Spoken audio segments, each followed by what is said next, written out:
तो हेलो दोस्तों, कैसे हो आप सब। उम्मीद करता हूँ बहुत अच्छे होगे और अपनी स्टडी को बहुत अच्छे से कंटिन्यू कर रहे होगे। तो आधुनिक भारत के इतिहास में एक बड़ा सेशन हमें देखने को मिलता है गवर्नर, गवर्नर जनरल और फिर वायसराय का। तो भारत के गवर्नर जिनमें हमने Clive, Hasting, Cornwallis, John Shore, Wellesley, Barlow, Minto, Hasting और एमहर्स्ट, इतने लोगों के बारे में, पूरे के पूरे जो गवर्नर रहे हैं उनके बारे में हम पढ़ चुके हैं। उस क्लास का लिंक डिस्क्रिप्शन में ऐड है, वहाँ से जा करके आप उस क्लास को देख सकते हैं। आज हम बात कर रहे हैं भारत के गवर्नर जनरल के बारे में, और इसके बाद में जो अगली दो क्लासेज आएंगे उसमें हम भारत के वायसराय को कवर करेंगे। आज भारत के गवर्नर जनरलों में हम William Bentinck, Metcalfe, Auckland, Ellenborough, Hardinge, Dalhousie और कैनिंग, इन सब के बारे में और इनके समय में हुई महत्वपूर्ण घटनाओं के बारे में देखेंगे। परीक्षाओं में प्रश्न सभी गवर्नर जनरल के समय में हुई महत्वपूर्ण घटनाओं, उनके वर्ष से पूछे जाते हैं। ऐसे में मैं पूरा प्रयास करूंगा कि सारी की सारी चीज़ें आपको कवर कराता चलूँ। आप पेन और कॉपी लेकर के जरूर बैठिएगा, क्योंकि जो मैं किरण पब्लिकेशन की किताब के साथ में आपको सोर्सेस से जो जानकारी देने वाला हूँ वो जानकारी आपको स्क्रीन पर नहीं दिखेगी। ऐसे में उस जानकारी को आपको नोट कर लेना है। शाम 8 बजे की लाइव क्लास में जुड़ना ना भूलें, जिनमें आज जो ये हम क्लास अभी कर रहे हैं इसी से जुड़े हुए जो सारे के सारे प्रश्न होंगे उनका हम अभ्यास करेंगे। Top 15 questions of the class, इस क्लास के टॉप 15 क्वेश्चंस लेंगे जो शुरुआती क्लास के 10 मिनट से होंगे। तो ये इन्फॉर्मेशन हो गई शाम 8 बजे की लाइव क्लास के बारे में। अब हम भारत के governor general Lord William Bentinck से स्टार्ट करते हैं आज की क्लास को। तो भारत के जो पहले गवर्नर जनरल रहे हैं वो रहे हैं कौन? Lord William Bentinck. सबसे पहले बात करें अगर इनके कार्यकाल की, तो इनका कार्यकाल रहा है 1833 टू 1835। 1833 से 20 मार्च 1835 ये रहा है विलियम बेंटिक का भारत में कुल कार्यकाल। 1833 में विलियम बेंटिक भारत में प्रथम गवर्नर जनरल के रूप में आते हैं। तो भारत में प्रथम गवर्नर जनरल कौन होता है? वो होते हैं लॉर्ड विलियम बेंटिक। कब आते हैं? तो ये आते हैं 1833 में। तो भारत के पहले गवर्नर जनरल कौन थे? वो थे लॉर्ड विलियम बेंटिक। अब बढ़ते हैं हम इनके समय की मुख्य घटनाओं और कार्यों के बारे में। तो पहले जो स्टडी फ्राई की वेबसाइट से मुझे जो इन्फॉर्मेशन मिल गई हैं वो इन्फॉर्मेशन मैं आपको दे देता हूँ। उसके बाद में किरण पब्लिकेशन की बुक की मैं सारी इन्फॉर्मेशन आपको दूंगा, और उसके बाद में ये पूरी इन्फॉर्मेशन कंप्लीट हो जाएगी। फिर इस गवर्नर के बारे में या फिर इस गवर्नर जनरल के बारे में आपको कुछ भी और पढ़ने की कहीं से भी ज़रूरत नहीं है। जो चीज़ें, अगर कोई भी चीज़ छूटने की संभावना बहुत न्यून है, मैं इस क्लास के बाद में और सारी किताबों से देख करके वो क्वेश्चंस बनाने वाला हूँ जहाँ पर जो भी चीज़, अगर कोई माइनर चीज़ भी छूट रही होगी, मैं उन्हें क्वेश्चन में सारी चीज़ों को कवर कर लूँगा। तो इनके समय में हुई मुख्य घटना और कार्यों को हम यहाँ से देखना स्टार्ट करते हैं। अब आप फटाक से हेडिंग डाल लीजिएगा लॉर्ड विलियम बेंटिक, और जो पॉइंट्स मैं आपको बताता जाऊँ वो पॉइंट्स, मतलब अमूमन मैं जितने पॉइंट पढ़ रहा हूँ सारे पॉइंट आपको नहीं नोट करने, लेकिन कुछ की पॉइंट्स होंगे जो आपको जरूर नोट करने हैं, उनके थ्रू आपको बाकी पॉइंट्स याद हो जाएंगे। देख लेते हैं विलियम बेंटिक के पहले क्या क्या इंपॉर्टेंट घटनाएं इनके समय में हुई। पहली चीज तो लॉर्ड विलियम बेंटिक को भारत में किए गए सामाजिक सुधारों के लिए जाना जाता है। इसीलिए जब कभी भी किसी भी प्रकार के सामाजिक सुधार की बात आपको दिखाई दे, चाहे वो सती प्रथा की समाप्ति की बात हो, चाहे ठगी प्रथा की समाप्ति की बात हो, चाहे नरबली प्रथा की समाप्ति की बात हो, चाहे मेडिकल कॉलेज की स्थापना हो, चाहे सरकारी सेवाओं में भेदभावपूर्ण नीति को समाप्त करने की बात हो, या प्रशासन में सहकारी भाषा की बात हो, प्रेसिडेंसियों की बात हो, आंग्ल प्राच्य शिक्षा विवाद की बात हो, विलियम बेंटिक को हमेशा सामाजिक सुधारों के लिए जाना जाता है। तो सोशल रिफॉर्म से जुड़ी हुई जब भी चीजें आएंगी, आपको लॉर्ड विलियम बेंटिक भारत के पहले गवर्नर जनरल का नाम याद रखना है। बाकी भी मैं ईयर वाइज आपको सारी चीजें बता दूंगा।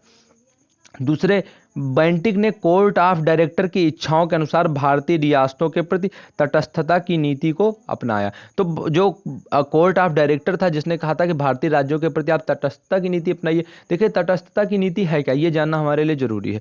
दरअसल क्या हुआ था, अगर आप ध्यान से भारत के इतिहास को पढ़ेंगे तो आपको कुछ ऐसे लोग नजर आएंगे, जैसे कि वेले जली का एक नाम आपको नजर आएगा, गवर्नर वेले जली का नाम आपको नजर आएगा। और जब वेले जली के बारे में आप जैसे ही उसका नाम सुनते हैं, आपको एक चीज याद आती है, सहायक संधि प्रणाली। सहायक संधि प्रणाली ही एक बड़ा कारण बनी थी किस चीज का? भारत में होने वाले विद्रोहों का। बाद में जब राज्य हड़प की नीति को लेकर के डलहौजी आता है, वही कन्वर्जन फिर हमें 1857 की क्रांति में भी दिखाई देता है। छोटे छोटे जो रिवोल्यूशन हुए, छोटे छोटे जो विद्रोह हुए, उनके पीछे भी कहीं ना कहीं जो राज्य हड़प की नीति रही और इसके अलावा जो सहायक संधि प्रणाली रही, ये विद्रोहों का कारण बन रही थी। ऐसे में जो कोर्ट ऑफ डायरेक्टर था, इनकी इच्छा थी कि भारतीय रियासतों के प्रति आप तटस्थता की नीति अपनाएं, यानी कि भारतीय रियासतों में आप कोई भी हस्तक्षेप ना करें। तो तटस्थता की नीति यह है कि किसी भी राज्य की आंतरिक घटनाओं में कोई भी हस्तक्षेप न करना। तो ये हो गई विलियम बेंटिक की बात। और देखते हैं विलियम बेंटिक ने क्या किया। तो विलियम बेंटिक ने ठगों के आतंक से निपटने के लिए कर्नल स्लीमैन को नियुक्त किया। अब कर्नल स्लीमैन थे जिन्हें ठगों के आतंक से निपटने के लिए क्या किया गया, नियुक्त किया गया। अगला पॉइंट है, बेंटिक ने कार्यकाल में अपनाई गई मैकाले शिक्षा पद्धति के भारत के बौद्धिक जीवन का उल्लेखनीय ढंग से जो उसको वो प्रभावित हुआ, और इस प्रकार लॉर्ड विलियम बेंटिक का भारत के शिक्षा क्षेत्र में भी महत्वपूर्ण स्थान था। तो ये तो चीजें सोर्सेज थे जो हमें यहाँ से जानने को मिल गए। अब मैं आपको क्रम से बताता हूँ कि जो लॉर्ड विलियम बेंटिक रहा है इसने क्या क्या काम किए हैं, कौन कौन से समय में काम किए हुए हैं। तो आप ध्यान से सुनिए। लॉर्ड विलियम बेंटिक ने सबसे पहले 1829 1829 में इसने क्या किया, सती प्रथा को समाप्त कर दिया। कौन सी प्रथा, सती प्रथा को समाप्त कर दिया। सती प्रथा के बारे में आपको ज्यादा कुछ बताने की जरूरत नहीं है। भारत में भी एक प्रबुद्ध व्यक्तित्व रहे राजा राम मोहन राय, उनका नाम भी सती प्रथा के साथ में जुड़ा हुआ है क्योंकि उन्होंने इसमें महत्वपूर्ण भूमिका निभाई थी। इसके अलावा बेंटिक ने फिर 1829 में एक कानून के माध्यम से सती प्रथा को समाप्त कर दिया, 1829 में। इसके बाद में लॉर्ड विलियम बेंटिक के समय में ही अगर हम देखें तो 1830, इसके अगले साल सामाजिक सुधार के रूप में इसने जो अभी हम ठगी प्रथा की बात कर रहे थे उस ठगी प्रथा को भी समाप्त कर दिया। नरबली प्रथा का अंत इसने किया 1833 में, यानी कि 1833 में हमें नरबली प्रथा का अंत भी दिखाई देता है एक कानून के माध्यम से। तो तीन चीजें हो गई, 1829 सती प्रथा की समाप्ति, 1830 जो हमारी ठगी प्रथा है इसकी समाप्ति, और 1833 में नरबली जो प्रथा है इसकी समाप्ति। तो ये तीन सामाजिक सुधार हमें दिखाई देते हैं। इसके बाद में कलकत्ता में मेडिकल कॉलेज की स्थापना ये हुई है 1835 में। तो 1835 में फिर हमें क्या दिखाई देता है, कलकत्ता में मेडिकल कॉलेज की स्थापना के रूप में एक और जो रिवॉल्यूशन है वो दिखाई देता है। इसके अलावा सरकारी सेवाओं में भेदभावपूर्ण जो नीति थी उसको भी समाप्त करने की घोषणा इसने की। ये भारत का प्रथम गवर्नर जनरल था। अंग्रेजी भारतीय प्रशासन की सहकारी भाषा बनी 1835 में। 1835 में ये दो घटनाएं होती हैं। एक 1835 में, दूसरी घटना कौन सी होती है, जो अंग्रेजी होती है ये भारतीय जो भाषाएं होती हैं यहाँ पर प्रशासन में सहकारी भाषा के रूप में 1835 में अंग्रेजी को अपना लिया जाता है। आगरा नई प्रेसिडेंसी बनी इसी के समय में। विलियम बेंटिक के समय में, कौन, विलियम बेंटिक की बात चल रही, विलियम बेंटिक के समय में जो हमारा आगरा है, कौन, आगरा, आगरा क्या हो गया था, आगरा एक नई प्रेसिडेंसी बन गया था। जैसे अभी मतलब बंगाल प्रेसिडेंसी हमें दिखाई देती थी, इसके अलावा जो हम देखते हैं मद्रास प्रेसिडेंसी दिखाई देती थी, हमारी बंबई प्रेसिडेंसी दिखाई देती थी, आगरा भी एक नई प्रेसिडेंसी बन जाता है किसके समय में, लॉर्ड विलियम बेंटिक के समय में। तो ये हो गई लॉर्ड विलियम बेंटिक के बारे में बात। इसके अलावा अगर हम बात करें, साथ ही यहाँ पर एक सर्वोच्च न्यायालय की स्थापना हुई। कहाँ पर, आगरा में। आगरा में एक सर्वोच्च न्यायालय की स्थापना हुई। आंग्ल प्राच्य शिक्षा विवाद और डिवीजनल कमिश्नर यानी कि मंडलायुक्त की नियुक्ति की गई। अब एक बार मैं फिर से आपको रिवाइज करा देता हूं, फिर हम अगले गवर्नर जनरल की तरफ बढ़ेंगे। तो विलियम बेंटिक के समय में सती प्रथा की समाप्ति, ठगी प्रथा की समाप्ति और नरबली प्रथा का अंत, ये तीन घटनाएं इसके समय की बिल्कुल महत्वपूर्ण है। ईयर वाइज तरीके से इनको नोट कर लीजिए। 1829 सती प्रथा की समाप्ति, 1830 ठगी प्रथा की समाप्ति, 1833 नरबली प्रथा की समाप्ति। फिर कलकत्ता में मेडिकल कॉलेज की स्थापना 1935, सरकारी सेवाओं में भेदभावपूर्ण नीति थी उसको समाप्त करने की घोषणा। भारत का प्रथम गवर्नर जनरल था। अंग्रेजी भारतीय प्रशासन की सरकारी भाषा बनी। आगरा नई प्रेसिडेंसी बनी। एक सर्वोच्च न्यायालय की स्थापना की गई। आंग्ल प्राच्य शिक्षा विवाद हुआ और डिवीजनल कमिश्नर यानी कि मंडलायुक्त की नियुक्ति हुई। तो ये थे लॉर्ड विलियम बेंटिक, भारत के पहले गवर्नर जनरल जिनके समय में इतनी इंपॉर्टेंट चीजें हुई हैं। चार्ल्स मेटकाफ के बारे में आपको सिर्फ एक ही चीज याद रखनी है, वही आपके लिए चार्ल्स मेटकाफ के बारे में याद रखना इंपॉर्टेंट है। वो है कि इसे समाचार पत्रों का मुक्तिदाता या प्रेस का मुक्तिदाता भी कहा जाता है। कॉफ, मेटकॉफ में कॉफ जैसा शब्द आता है, कॉफ का अर्थ होता है कॉफी, और कॉफी हम क्या करते हैं, सुबह पीते हुए अखबार पढ़ते हैं। तो इससे आप इस ट्रिक को आप यूज करके फिर याद रख सकते हैं कि जो चार्ल्स मेटकॉफ था इसने क्या किया था, प्रेस को पूरी तरीके से जो प्रेस पर प्रतिबंध थे उन्हें हटा दिया था, और प्रेस से प्रतिबंध हटाने के कारण ही इसे प्रेस का मुक्तिदाता कहा जाता है। 1835 से 1836 के बीच में इसका कार्यकाल हमें दिखाई देता है चार्ल्स मेटकॉफ का। तो चार्ल्स मेटकॉफ सिर्फ एक चीज के लिए जाना जाता है, प्रेस की मुक्ति के लिए। तो चार्ल्स मेटकॉफ को आपको प्रेस के मुक्तिदाता के रूप में याद रखना है। अब हम बात करते हैं लॉर्ड ऑकलैंड के बारे में। लॉर्ड ऑकलैंड के बारे में अगर हम बात करें, इनके कार्यकाल में पहले आप एक थोड़ा सा सुधार कर लें। यहाँ पर ये जो वेबसाइट पर चीज़ें दी हुई हैं इसमें कहीं कहीं पर कुछ करेक्शन जरूरी होते हैं, इसीलिए मैं साथ में पुस्तक का जरूर यूज करता हूँ जब कभी भी किसी भी टॉपिक को मैं इंटरनेट से उठाता हूँ। तो 1836 1836 टू 1842, 342।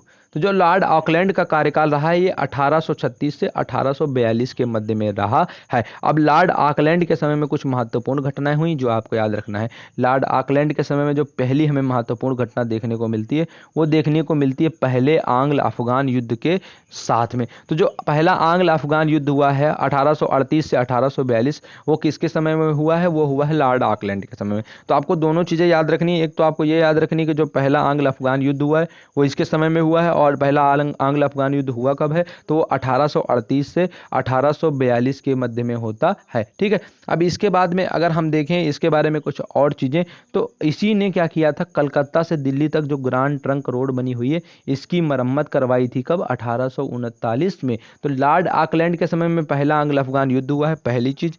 इसके बाद में अगर हम बात करें, अच्छा आप देखेंगे एक चीज़ यहाँ पर, एक ट्रिक आप यूज कर सकते हैं, ट्रिपल ए। अगर आप ट्रिपल ए याद रखेंगे तो आपको याद रहेगा। मैं आपको एक ट्रिक बता दे रहा हूँ बहुत अच्छी सी। ट्रिपल ए आपको याद रखना है, ए से ऑकलैंड, ए से उसके बाद में आंग्ल, ए से अफगान। तो ट्रिपल ए अगर आप याद रखेंगे तो ऑकलैंड के समय में आंग्ल अफगान युद्ध हुआ। अगर आप ऐसे ट्रिक के रूप में भी हिंदी में भी याद रखना चाहते हैं, जो आप याद रखना चाहें तो क्या है, ऑकलैंड, आंग्ल और अफगान, ऑकलैंड, आंग्ल, अफगान। तो ए ये ट्रिक आप याद कर सकते हैं। इसके अलावा जो ग्रांड ट्रंक रोड थी कलकत्ता से दिल्ली तक, उसका इसी ने पुनर्निर्माण करवाया था। इसके बाद में ऑकलैंड के समय में भारतीय विद्यार्थियों को डॉक्टरी की शिक्षा हेतु विदेश जाने की अनुमति भी मिली थी। किसके समय में? ऑकलैंड के समय में। ये एक महत्वपूर्ण घटना थी। ऑकलैंड के कार्यकाल में बम्बई और मद्रास मेडिकल कॉलेजों की स्थापना की गई थी। जैसे अभी हमने बेंटिक के समय में देखा था मेडिकल कॉलेज की स्थापना में दिखाई दे रही थी, वैसे ही यहाँ पर ऑकलैंड के समय में भी बम्बई और मद्रास में दो नए मेडिकल कॉलेज खोले गए थे। तो ऑकलैंड हमारे लिए क्यों इंपॉर्टेंट हो जाता है? क्योंकि पहला आंग्ल अफगान युद्ध हुआ है। दिल्ली से कलकत्ता तक जो ग्रांड ट्रंक रोड थी इसका इसने क्या करवाया है? तो इसका इसने पुनर्निर्माण करवाया है, इसकी मरम्मत इसने करवाई है। इसके बाद में अगर हम देखें तो इसके समय में बम्बई और मद्रास में मेडिकल कॉलेजों की स्थापना होती है और डॉक्टरों को विदेश में पढ़ाई करने की अनुमति मिल जाती है। इसके अलावा देखें अगर हम और कुछ इसके बारे में हमें लॉर्ड ऑकलैंड के बारे में देखने को मिल सकता है। इतना तो हमें यहाँ से लॉर्ड ऑकलैंड के बारे में देखने को मिलता है। अब दो चीज़ें हैं जो मैं आपको लॉर्ड ऑकलैंड के बारे में और बताने वाला हूँ। तो लॉर्ड ऑकलैंड के समय में क्या होता है, रणजीत सिंह शाह सुजा के मध्य में जो त्रिदलीय संधि होती है, मतलब कि ऑकलैंड, इसके अलावा रणजीत सिंह, हम सब जानते हैं महाराजा रणजीत सिंह के बारे में, और शाह सुजा। शाह सुजा कहाँ पर होते हैं? ये होते हैं अफगानिस्तान में। तो रणजीत सिंह, शाह सुजा और कंपनी, इन तीनों लोगों के बीच में क्या होती है? एक त्रिदलीय संधि होती है। त्रिदलीय संधि होती है किसके समय में? लॉर्ड ऑकलैंड के समय में। ये एक महत्वपूर्ण घटना है, इसे आप नोट कर लीजिए कॉपी में कि कंपनी, रणजीत सिंह और शाह सुजा के मध्य में जो त्रिदलीय संधि होती है, इस समय कौन गवर्नर जनरल होता है? वो होता है हमारा लॉर्ड ऑकलैंड। ठीक, तो लॉर्ड ऑकलैंड को आपको इसलिए याद रखना है। अब बढ़ते हैं हम आगे और देख लेते हैं किसके बारे में, तो देख लेते हैं लॉर्ड एलन बरो के बारे में। एलन बरो को दास प्रथा उन्मूलन के लिए जाना जाता है मुख्य रूप से, तो ये क्वेश्चन कई बार पूछा गया। इसके अलावा एलन बरो कुछ और चीज़ों के लिए जाना जाता है, उनके बारे में हम बात करते हैं। एलन बरो के समय में क्या होता है कि प्रथम आंग्ल अफगान युद्ध समाप्त हो जाता है। तो अभी हम देख रहे थे ऑकलैंड के समय में क्या हुआ था, आंग्ल अफगान युद्ध शुरू हुआ था, और एलन बरो के आते आते क्या होता है कि जो पहला आंग्ल अफगान युद्ध है वो समाप्त हो जाता है।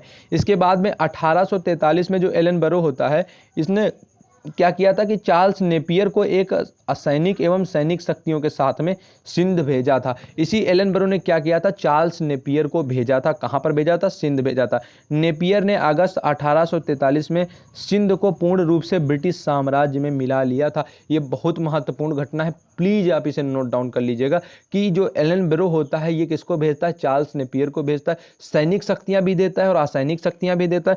और नेपियर जाता है, क्या करता है, 1843 अगस्त में सिंध का पूर्ण रूप से ब्रिटिश साम्राज्य में विलय कर लेता है। इसके अलावा 1843 के एक्ट वी के द्वारा दास प्रथा का उन्मूलन भी एलन बरो के समय में हुआ था। बस आपको याद रखना है कि दास प्रथा का उन्मूलन किसने किया था? वो क्या था? एलन बरो ने। अब बरो में अगर हम देखें यहाँ पर, तो बरो में ब्रो जैसा शब्द नजर आता है। ब्रो मतलब होता है ब्रदर, ब्रदर माने भाई। तो हम जब कभी पर भी फंसे हुए होते हैं तो हमारा भाई आता है और आकर के हमें क्या करता है? छुड़ाता है। और एलन बरो ने क्या किया था? जो दास प्रथा में लोग फंसे हुए थे, एक भाई की तरह उनकी मदद करते हुए उनको मुक्ति दिलाई थी। किसने? एलन बरो ने। तो ये बहुत शानदार ट्रिक है कि भाई आकर के हमेशा बंधनों से मुक्त करता है। तो एलन बरो क्या करता है? दास प्रथा से मुक्त कर देता है। अब एलन बरो के बारे में मैं आपको कुछ और चीजें बता देता हूं। है। तो मैंने बता ही दिया है कि सिंध का अंग्रेजी जो राज्य होता है इसमें अगस्त 1943 में नेपियर के नेतृत्व में विलय हो जाता है। इसके अलावा एलन बरो का कार्यकाल कुशल अकर्मण्यता की नीति का काल कहा जाता है। तो एलन बरो को आपको एक चीज और याद रखनी है, जैसे इस प्रकार से प्रश्न पूछा जा सकता है कि भारत में किस गवर्नर जनरल का कार्यकाल कुशल अकर्मण्यता की नीति का कार्यकाल कहा जाता है, तो वो है हमारा लॉर्ड एलन बरो का। तो एलन बरो के कार्यकाल में 3 घटनाएं हुई हैं। आंग्ल अफगान युद्ध समाप्त हो गया था, सिंध का पूर्ण रूप से विलय कर लिया गया था नेपियर के नेतृत्व में अगस्त 1843 में, दास प्रथा का उन्मूलन कर दिया गया था 1843 के एक्ट के माध्यम से, और एलन ब्रो का कार्यकाल कुशल अकर्मण्यता की नीति के लिए जाना जाता है। तो ये हो गई बात हमारी लॉर्ड एलन ब्रो के बारे में। अब देख लेते हैं हम लॉर्ड हार्डिंग के बारे में। लॉर्ड हार्डिंग के बारे में हमें क्या कुछ पढ़ने को मिलता है। तो लॉर्ड हार्डिंग का कार्यकाल, सबसे पहली चीज ये है कि 23 जुलाई 1844 से 12 जनवरी 1848 तक हमें देखने को मिलता है। किसका? हार्डिंग का कार्यकाल। तो 1844 से 1848 यानी कुल मिलाकर के 4 साल का करीब करीब कार्यकाल हमें देखने को मिलता है। तो इनका जो लॉर्ड हार्डिंग है, इनका कार्यकाल कब तक होता है? 1844 से 1848 तक।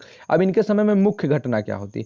तो जैसे वहां पर अभी हमने देखा था, एक जो थे उनके समय में कौन हमारे थे? ऑकलैंड। ऑकलैंड के समय में हमारा क्या हुआ था? आंग्ल अफगान युद्ध शुरू हुआ था। एलन ब्रो के समय में क्या हुआ था? आंग्ल अफगान युद्ध की समाप्ति हुई थी। अब यहाँ पर अगर हम देखें तो जो पहला आंग्ल सिख युद्ध है वो हमारा लॉर्ड हार्डिंग के समय में देखने को मिलता है 1845 से 1846। पहला आंग्ल सिख युद्ध। क्यों आपको आंग्ल सिख युद्ध कैसे आपको याद रहेगा? क्योंकि अभी अभी आपने देखा था कि क्या हुआ था कि एलन ब्रो के नेतृत्व में चार्ल्स नेपियर गए थे और सिंध का जाकर के क्या कर लिया था? पूरी तरीके से अंग्रेजी साम्राज्य में विलय कर लिया था। तो जाहिर सी बात है अब जो सिख हैं वो विद्रोह तो करेंगे। तो सिखों ने जब विद्रोह किया तब तक आ गए थे लॉर्ड हार्डिंग, और हार्डिंग के समय में पहला आंग्ल सिख युद्ध देखने को मिलता है 1845 से 1846 के मध्य में। इसके अलावा जो लाहौर संधि के द्वारा बाद में समाप्त हुआ था, तो पहले आंग्ल सिख युद्ध में कौन सी संधि हुई है? वो हुई है लाहौर की संधि। तो मोस्ट इंपॉर्टेंट आज की क्लास है, आप सारी चीजों को नोट डाउन करते हुए चले जाइए। यही चीजें हैं जो परीक्षाओं में पूछी जाती हैं। जल्दी मैं previous year question paper solve करने की सीरीज लेकर के आ रहा हूं, और जब आपको मैं previous year question paper solve कराऊंगा तो देखेंगे आप, ये सारे क्वेश्चन आपको वहां पर देखने को मिलेंगे। तो पहला आंग्ल सिख युद्ध लॉर्ड हार्डिंग के समय में हुआ है और लाहौर की संधि के द्वारा समाप्त हुआ था। इसके अलावा हार्डिंग जाना जाता है नरबली प्रथा पर प्रतिबंध के लिए। सॉरी, तो किस लिए जाना जाता है लॉर्ड हार्डिंग? वो जाना जाता है नरबली प्रथा पर प्रतिबंध के लिए। तो आंग्ल सिख युद्ध और नरबली प्रथा पर प्रतिबंध, ये 2 चीजें याद रखनी है। और आंग्ल सिख युद्ध से जुड़ा हुआ जो लाहौर की संधि है ये आपको याद रखनी है। तो इसलिए आपको 3 चीजें इंपॉर्टेंट हो जाती हैं हार्डिंग के बारे में। इसके अलावा मैं देख लेता हूँ और कुछ यहाँ पर बताने लायक है। प्रथम आंग्ल सिख युद्ध इसके समय में हुआ है 1845 से 46, मैंने आपको बता दिया है। लाहौर पर अंग्रेजों का कब्जा हो जाता है बिल्कुल, और नरबली प्रथा पर प्रतिबंध। तो ये लॉर्ड हार्डिंग से जुड़ी हुई इंपॉर्टेंट चीजें थी। अब बात करते हैं लॉर्ड डलहौजी के बारे में। लॉर्ड डलहौजी के बारे में आपको बहुत कुछ पढ़ना पड़ेगा। लॉर्ड डलहौजी का कार्यकाल रहा है 12 जनवरी 1848 से 28 फरवरी 1856 तक। तो इसकी ये एक नीति लेकर के आता है। पहली चीज राज्य हड़प की नीति। इसके अलावा इसके समय में बहुत इंपॉर्टेंट घटनाएं हुई। डलहौजी का कार्यकाल 48 से 56, एक तो इसका बड़ा कार्यकाल भी है। करीब करीब अगर हम देखें तो 8 साल का कार्यकाल इसका हमें दिखाई देता है, और 8 साल के कार्यकाल में बहुत सारी इंपॉर्टेंट घटनाएं हुई डलहौजी के समय में। तो 48 से 56 इसका कार्यकाल आप याद कर लीजिए। अब मैं आपको बताता हूं डलहौजी के समय में हुआ क्या क्या है। डलहौजी, पहली चीज तो इसे अर्ल ऑफ डलहौजी भी कहा जाता है। इसके अलावा डलहौजी एक कट्टर उपयोगितावादी एवं साम्राज्यवादी था, लेकिन डलहौजी को उसके सुधारों के लिए भी जाना जाता है। तो डलहौजी जो था एक उपयोगितावादी और साम्राज्यवादी व्यक्तित्व था, लेकिन ये अपने सुधारों के लिए भी जाना जाता है। अब डलहौजी ने क्या कुछ सुधार किए हैं मैं आपको क्रम से बताता चला जा रहा हूं, आप सुनते चले जाइए, रिवाइज कर लीजिएगा, नोट्स बना लीजिएगा। पहले तो हुआ लॉर्ड डलहौजी के समय में दूसरा आंग्ल सिख युद्ध। पहला आंग्ल सिख युद्ध लाहौर की संधि अभी हम पढ़ चुके हैं, ठीक है, हार्डिंग के समय में। अब बात आती है डलहौजी की। तो डलहौजी के समय में दूसरा आंग्ल सिख युद्ध हमें देखने को मिलता है। कब से कब तक? 48 से 49 तक। तो दूसरा आंग्ल सिख युद्ध हमें देखने को मिलता है। 1849 में पंजाब का ब्रिटिश शासन में विलय और सिख राज का प्रसिद्ध हीरा कोहिनूर महारानी विक्टोरिया को भेज दिया जाता है। तो लॉर्ड डलहौजी के समय में ही क्या होता है कि एक तो जो होता है दूसरा आंग्ल सिख युद्ध होता है, और इसमें क्या होता है कि पंजाब जो होता है वो ब्रिटिश साम्राज्य में इसका विलय कर लिया जाता है। कब? 1849 में। और जो सिख राज्य का एक प्रसिद्ध कोहिनूर हीरा होता है ये महारानी विक्टोरिया को भेज दिया जाता है। तो देख रहे हैं डलहौजी के समय में कितना इंपॉर्टेंट चीज हुई है। दूसरा आंग्ल सिख युद्ध हुआ और इसके बाद में पंजाब को क्या किया गया, ब्रिटिश साम्राज्य में मिला लिया गया 1849 में। और प्रसिद्ध जो कोहिनूर हीरा था वो भी महारानी विक्टोरिया को भेज दिया गया। इसके बाद में डलहौजी के कार्यकाल में ही द्वितीय आंग्ल बर्मा युद्ध लड़ा गया। तो द्वितीय आंग्ल सिख युद्ध और द्वितीय आंग्ल बर्मा युद्ध दोनों लड़े गए। 1852 में बर्मा के लोअर बर्मा और पिगु राज्य को ब्रिटिश साम्राज्य में मिला लिया गया। तो ये चीजें हुई डलहौजी के समय में। दूसरा आंग्ल सिख युद्ध और दूसरा आंग्ल बर्मा युद्ध। इसके अलावा पंजाब का विलय किया गया, बर्मा का जो कुछ हिस्सा था वो भी ब्रिटिश साम्राज्य में मिलाया गया। और डलहौजी के कार्यकाल में ही भारत में रेलवे और संचार प्रणाली का विकास हुआ। तो ये एक सुधार भी हमें देखने को मिलता है। दो युद्ध तो इसके समय में जरूर हुए, लेकिन डलहौजी के समय में ही भारत में रेलवे और संचार प्रणाली का विकास हमें दिखाई देता है। इसके अलावा डलहौजी के बारे में बात करें तो देखिए डलहौजी के काम बहुत हैं, आपको डलहौजी को बड़ा ध्यान से पढ़ना पड़ेगा। इसके कार्यकाल में भारत में दार्जिलिंग को सम्मिलित कर लिया गया। तो जो दार्जिलिंग है, अभी अभी आपको याद होगा थोड़े समय पहले दार्जिलिंग की टी को जीआई टैग दिया गया था। दार्जिलिंग है कहाँ पर? लाइव चैट में अगर आप जुड़े हुए हैं, भी लाइव क्लास देख रहे हैं, इस क्लास को लाइव देख रहे हैं, तो बताइए दार्जिलिंग है कहाँ पर, कौन सा स्टेट है जहाँ पर दार्जिलिंग है? अभी अभी जल्दी ही दार्जिलिंग की टी को जीआई टैग दिया गया था। तो देखिए करंट अफेयर से आप चीज़ों को जोड़ सकते हैं। खैर अभी जो एक मैंने दूसरा चैनल, जो हमारा नया चैनल है प्राइम टाइम लर्निंग, वहाँ पर एक स्ट्रेटेजिक क्लास आने वाली है जहाँ पर मैं बताऊँगा आप करंट अफेयर के सेशन को कैसे कवर करें। वो एक स्ट्रेटेजिक क्लास होगी और उस स्ट्रेटेजिक क्लास में मैं आपको बताऊँगा करंट अफेयर से जुड़ी हुई चीज़ों को कैसे चीज़ों के साथ कोरिलेट करना है। तो खैर यहाँ पर अभी देख लेते हैं हम इनके कार्यकाल में क्या किया गया था कि जो दार्जिलिंग था उसको सम्मिलित कर लिया गया था भारत में। इसके अलावा भी हम देख चुके हैं द्वितीय आंग्ल सिख युद्ध और द्वितीय आंग्ल बर्मा युद्ध दोनों हुए हैं इसी लॉर्ड डलहौजी के समय में। लॉर्ड डलहौजी के कार्यकाल में वुड का निर्देश पत्र, जिसे हम वुड डिस्पैच कहते हैं, आया था। भारत में शिक्षा सुधारों का मैग्ना कार्टा इसे कहा जाता है। किसे? वुड डिस्पैच को क्या कहा जाता है? भारत में शिक्षा सुधारों का मैग्ना कार्टा कहा जाता है। आया किसके समय में था? तो लॉर्ड डलहौजी के समय में आया था। तो एक एक लाइन में तीन तीन चार चार फैक्ट हैं, तीन तीन चार चार पॉइंट है, घूम घूम करके क्वेश्चंस बन सकते हैं। तो जो भारतीय शिक्षा का मैग्ना कार्टा है वो किसे कहा जाता है? वो कहा जाता है वुड डिस्पैच को। और वुड डिस्पैच आया किसके समय में था? वो आया था लॉर्ड डलहौजी के समय में। इसके बाद में अगर हम बात करें तो 1852 में एक इनाम कमीशन की स्थापना की जाती है, जो क्या करता है कि भूमि कर रहित जागीरों का पता लगा करके उन्हें छीनने का काम करता था। तो ये इनाम कमीशन जो आता है, इसी के बाद में हमें एक बड़ा विद्रोह देखने को मिलता है। क्यों? क्योंकि इनाम आयोग आकर के क्या करता है, जमींदारों की जो कर रहित भूमियां होती हैं उनको जब्त कर लेता है, उनको छीन लेता है। तो इनाम कमीशन भी लॉर्ड डलहौजी के समय में ही देखने को मिलता है। परेशान मत होइए, मैं एक बार समरी में आपको फिर से रिवाइज कराऊंगा। अभी तो अभी आप पहली बार तो आप सुनते चले जाइए चीज़ों को, दोबारा में जब मैं रिवाइज कराऊंगा तो आप मेमोराइज करते चले जाइएगा, ठीक है। इसके बाद में अगर हम देखें तो 1854 में नया डाकघर अधिनियम भी पारित किया गया। अब देखिए इसके समय में सुधारों में एक हमें और चीज देखने को मिल रही है। तीन सुधार इसके समय में हमें देखने को मिल चुके हैं। पहला रेलवे और संचार व्यवस्था का सुधार, दूसरे जो वुड डिस्पैच है, मैग्ना कार्टा भारतीय शिक्षा सुधारों का कहा जाता है, वो इसके समय में हमें देखने को मिला। तीसरे डाकघर अधिनियम भी इसी के समय में हमें देखने को मिलता है। और भारत में पहली बार डाक टिकटों का प्रचलन भी किसके समय में आरंभ होता है? डलहौजी के समय में ही आरंभ होता है। डलहौजी और डाक, डाडा अगर आप याद कर लेंगे, डीडी अगर आप याद कर लेंगे तो भी आपको याद रहेगा। डाक किसके समय में आई थी? डलहौजी के समय में आई थी। या आप डलहौजी डाक कह के भी याद रख सकते हैं, या डाक डलहौजी कह के भी याद रख सकते हैं। 1856 में अवध को कुशासन का आरोप लगाकर अंग्रेजी राज में मिलाने जैसा घटिया काम भी इसी के समय में ही हुआ था। तो जब कोई कारण नहीं मिला तो अवध को इन्होंने इस आधार पर अपने राज्य में मिला लिया, कहा कि आप कुशासन कर रहे हैं, आप ठीक प्रकार से शासन नहीं कर पा रहे हैं और आपके राज्य पर हम कब्जा कर लेंगे। तो इस तरीके से 1856 में अवध को कुशासन का आरोप लगा करके अंग्रेजी राज्य में मिला लिया जाता है। इसके बाद में अगर हम बात करें तो 1856 में तोपखाने के मुख्यालय को कलकत्ता से मेरठ स्थानांतरित किया जाता है और सेना का मुख्यालय शिमला में स्थापित किया जाता है। तोपखाने को कलकत्ता से मेरठ स्थापित करने का जो रीजन है, वो आप ये चीज़ तो कभी नहीं भूलेंगे। मैं आपको एक ऐसी ट्रिक बताने वाला हूँ। आपको दोस्तों याद होगा डलहौजी एक नीति लेकर के आता है जिसे हम कहते हैं हड़प की नीति। और वो हड़पता किसको है? वो हड़पता हैदराबाद को, अवध को, झांसी को। मैंने अगर आप देखेंगे तो मुख्य रूप से मध्य भारत, उत्तर भारत और उत्तर पश्चिम भारत के राज्यों में हड़प की नीति इसकी हमें दिखाई पड़ती है।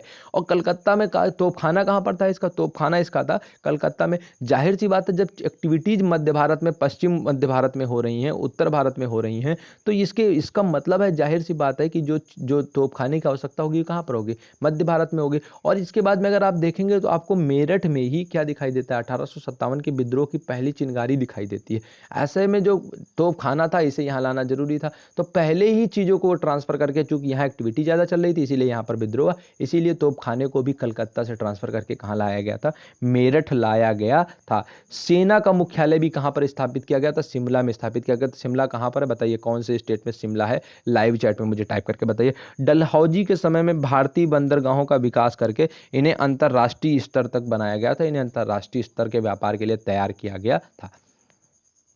और देख लेते हैं क्या कुछ हमें है जो डलहौजी के बारे में देखने को मिलता है। डलहौजी के समय में ही हिंदू विधवा पुनर्विवाह अधिनियम पारित हुआ था। चौथा सुधार इसके समय में हमें देखने को मिल गया है। रेलवे और संचार व्यवस्था का सुधार, डाक व्यवस्था का सुधार अभी हमें देखने को मिला था। इसके बाद में हिंदू विधवा पुनर्विवाह व्यवस्था, जो ये इसने एक व्यवस्था की है, ये भी हमें इसके समय में ही देखने को मिलती है। इसके अलावा चार्ल्स का जो वुड डिस्पैच है वो हमें देखने को मिलता है। डाक व्यवस्था में सुधार इसके समय में हमें देखने को मिलता है। तो ये कुछ चीज़ें हैं इंपॉर्टेंट जो इसके समय में देखने को मिलती हैं। शिमला को, पहले शिमला में क्या किया गया, जो सैन्य मुख्यालय था उसे वहाँ पर स्थानांतरित किया गया। बाद में शिमला को ही ग्रीष्मकालीन राजधानी भी बना दिया गया, किसके समय में, डलहौजी के समय में। और इसने भी नर बलि प्रथा को रोकने का प्रयास काफी हद तक किया। यद्यपि कि हमने देखा था कि एक कानून के माध्यम से नरबली प्रथा को रोकने का प्रयास किया गया था, लेकिन इसने तब भी पूरी तरीके से नरबली प्रथा नहीं रुकी थी, और इसने भी जो नरबली प्रथा थी उसको रोकने का काफी हद तक प्रयास किया। ठीक है, नरबली प्रथा का अंत हमें देखने को 1833 में, यद्यपि कि लॉर्ड विलियम बेंटिक के कार्यकाल में मिलता है। अब हम डलहौजी के समय में हुए कार्यों का एक बार रिवीजन कर लेते हैं। तो डलहौजी के समय में सबसे पहले दूसरा आंग्ल सिख युद्ध हुआ, फिर दूसरा आंग्ल बर्मा युद्ध हुआ। इसके बाद में देखें तो रेलवे और संचार प्रणाली का विकास हुआ। रेलवे और संचार प्रणाली के बाद में देखें तो वुड डिस्पैच आता है, यानी कि शिक्षा सुधारों का मैग्ना कार्टा इसके समय में आता है। इनाम कमीशन इसके समय में आता है, जिसका उद्देश्य होता है जागीरों का पता लगाकर उन्हें छीनना। डाकघर अधिनियम इसके समय में देखने को मिलता है। और इसके अलावा अवध को कुशासन का आरोप लगा करके छीनना, सेना का मुख्यालय शिमला स्थापित करना, बाद में फिर क्या करना कि जो शिमला को ग्रीष्मकालीन राजधानी बना देना, और नरबली प्रथा को रोकने का प्रयास करना। ये कुछ इंपॉर्टेंट चीजें हैं जो हमें डलहौजी के समय में देखने को मिलती हैं। तो डलहौजी के समय में द्वितीय आंग्ल सिख युद्ध, इसके बाद में अगर हम देखें तो व्यक्तिगत का सिद्धांत, कर्नाटक के नवाब और तंजौर के जो राजा होते हैं उनकी उपाधियों को समाप्त करना, कुशासन का आरोप लगा करके अवध को 1856 में मिलाना, और उसके बाद में बराड़ को 1853 में अंग्रेजी साम्राज्य में मिलाना, प्रथम रेलवे लाइन बनाना, सर चार्ल्स वुड की शिक्षा नीति पर डिस्पैच आना, संथाल विद्रोह 1856। अब ये आपने नहीं लिखा होगा तो आप ये लिख लीजिए, डलहौजी के समय में हमें 1856 में संथाल विद्रोह देखने को मिलता है। इसके अलावा प्रथम विद्युत तार की शुरुआत 1852, पहली बार डाक टिकटों का प्रचलन जो मैं आपको बता चुका हूँ। डलहौजी के समय में व्यक्तिगत सिद्धांत के आधार पर जो ब्रिटिश साम्राज्य में मिलाए गए राज्य थे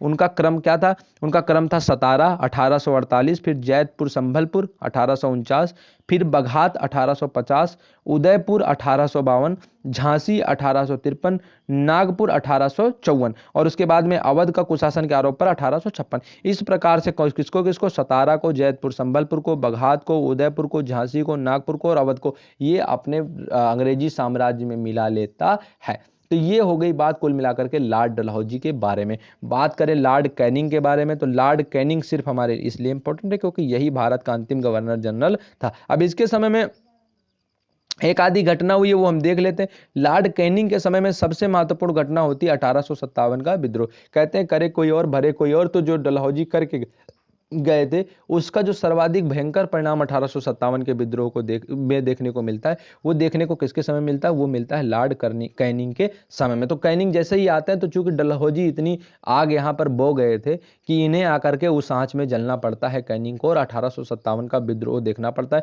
बाद में फिर क्या होता है कि बहादुर शाह जफर को रंगून निर्वासित कर दिया जाता है और वहीं पर उनकी मृत्यु हो जाती है। इसके बाद में अब बात आएगी भारत की वायसराय की, तो फिर इसके बाद में जैसे ही प्रशासन चेंज होता है और कंपनी के हाथों से सत्ता छीन करके महारानी के हाथों में चली जाती है, लॉर्ड कैनिंग को भारत का प्रथम वायसराय और गवर्नर जनरल बना दिया जाता है। तो ये हो गई बात कुल मिलाकर के भारत के गवर्नर जनरल के बारे में, जहां पर हमने आज Lord William Bentinck, Charles Metcalfe, Auckland, Ellenborough, Dalhousie और इसके अलावा हार्डिंग को देखा है। इनके समय में हुए सभी महत्वपूर्ण युद्धों के बारे में, महत्वपूर्ण सामाजिक, आर्थिक और जो राजनीतिक सुधार हैं उनके बारे में हमने देखा है। तो महत्वपूर्ण घटनाओं से इस क्लास से आपको जरूर कुछ ना कुछ सीखने को मिला होगा, और काफ़ी सारी चीज़ें अगर अगर आपने पहले से पढ़ रखा होगा तो वो चीज़ें आपकी काफ़ी हद तक रिवाइज हो गई होंगी।